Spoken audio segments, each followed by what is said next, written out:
Assalamualaikum warahmatullahi wabarakatuh. Selamat siang semuanya. Gimana kabarnya? Semoga kita semua dalam keadaan sehat ya.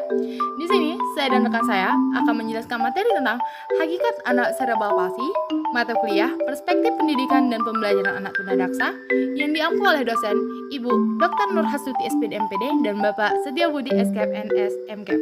Saya Adelia Mutiara Kartika dengan NIM 2001342 dan rekan saya yaitu Maria Theodora dengan NIM 2003022. Kami dari kelompok 1 mata kuliah perspektif pendidikan dan pembelajaran anak tunadaksa kelas 3. Apa sih cerebral palsy itu? Cerebral palsy adalah kelainan yang disebabkan oleh kerusakan otak yang dapat mengakibatkan kelainan pada fungsi gerak dan koordinasi, psikologis dan kognitif sehingga mempengaruhi proses belajar mengajar. Sedangkan menurut arti katanya, cerebral palsy berarti kekakuan yang disebabkan karena sebab-sebab yang terletak di dalam otak, atau dapat disebut dengan kekakuan yang disebabkan oleh sesuatu yang ada di otak. Istilah cerebral palsy dipublikasikan pertama oleh William Little pada tahun 1843 dengan istilah cerebral diplegia sebagai akibat dari prematuritas atau asfiksia neonatal.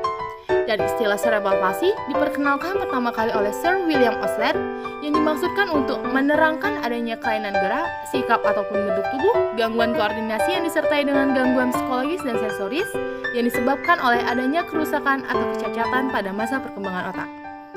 Cerebral palsy juga bisa diklasifikasikan berdasarkan estimasi derajat beratnya penyakit dan kemampuan penderita untuk melakukan aktivitas normal. Karena itu, cerebral palsy dapat diklasifikasikan menjadi 3, yaitu cerebral palsy ringan, cerebral palsy sedang, dan cerebral palsy berat. Apa sih cerebral palsy ringan? Nah, cerebral palsy ringan yaitu penderita masih bisa melakukan aktivitas sehari-hari sehingga sama sekali tidak atau hanya sedikit sekali membutuhkan bantuan khusus. Kalau cerebral palsy sedang yaitu aktivitasnya sangat terbatas. Penderita membutuhkan bermacam-macam bantuan khusus atau pendidikan khusus agar dapat mengurus dirinya sendiri, dapat bergerak atau berbicara. Dengan pertolongan secara khusus, diharapkan penderita dapat mengurus diri sendiri, berjalan atau berbicara, sehingga dapat bergerak, bergaul, hidup di tengah masyarakat dengan baik. Sedangkan cerebral palsy berat, penderita sama sekali tidak bisa melakukan aktivitas fisik dan tidak mungkin dapat hidup tanpa pertolongan orang lain. Pertolongan atau pendidikan khusus yang diberikan sangat sedikit hasilnya. Sebaiknya, penderita seperti ini ditampung dalam rumah perawatan khusus. Rumah perawatan khusus ini hanya untuk penderita dengan retardasi mental berat atau yang akan dapat menimbulkan gangguan sosial emosional baik bagi keluarganya maupun lingkungannya. Materi selanjutnya akan dijelaskan oleh rekan saya. Terima kasih. Hai semuanya, perkenalkan nama saya Maria Theodora. Saya akan membacakan materi selanjutnya. Simak baik-baik ya. Penyebab cerebral palsy. Selain itu, terdapat 3 bagian penyebab terjadinya cerebral palsy menurut Mardiani pada tahun 2006. Yang pertama yaitu sebelum lahir atau pranatal. Nah, masalah bisa terjadi pada saat pembuahan bergabung dan sebelum bayi dikandung sehingga menghasilkan keadaan yang tidak normal yang berhubungan langsung dengan kerusakan jaringan syaraf. Adapun faktor lainnya yaitu yang pertama ibu menderita penyakit atau infeksi, yang kedua perilaku ibu, yang ketiga masalah gizi, dan selanjutnya yang kedua yaitu saat lahir atau prenatal. Nah, prenatal ini terbagi lagi teman-teman. Yang pertama yaitu terkena infeksi jalan lahir, yang kedua hipoksis iskemik encephalopathy atau yang disingkat dengan HIE, yang ketiga yaitu kelahiran yang sulit, yang keempat asfiksia, dan yang kelima bayi lahir prematur, selanjutnya yang keenam berat lahir rendah, yang ketujuh pendarahan otak, dan yang terakhir yaitu bayi kuning, dan yang ketiga sudah lahir atau postnatal. Biasanya paling rentan terjadi di usia 0 sampai 3 tahun.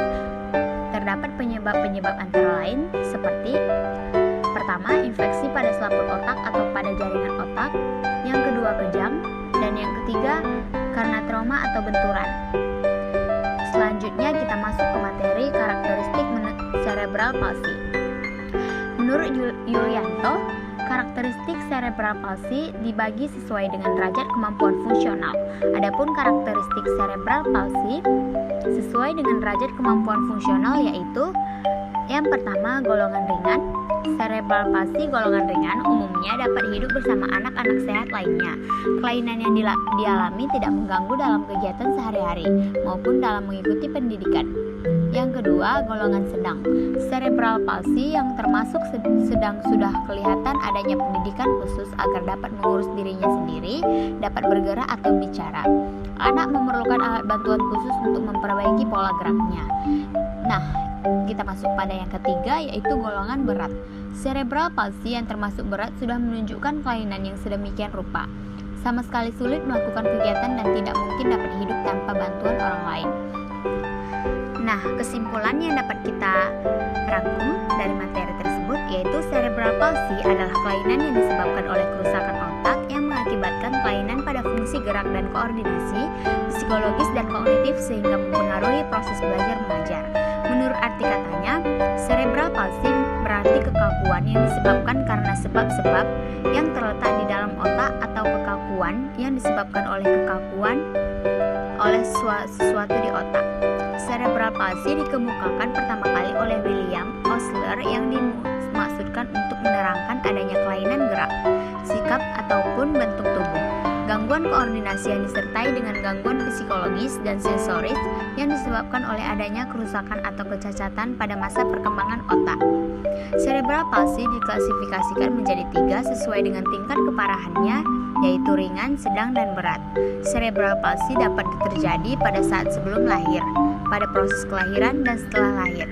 Anak cerebral palsy memiliki karakteristik sesuai dengan derajat kemampuannya, yaitu golongan ringan, golongan sedang, dan golongan berat. Demikian yang dapat kami sampaikan. Terima kasih.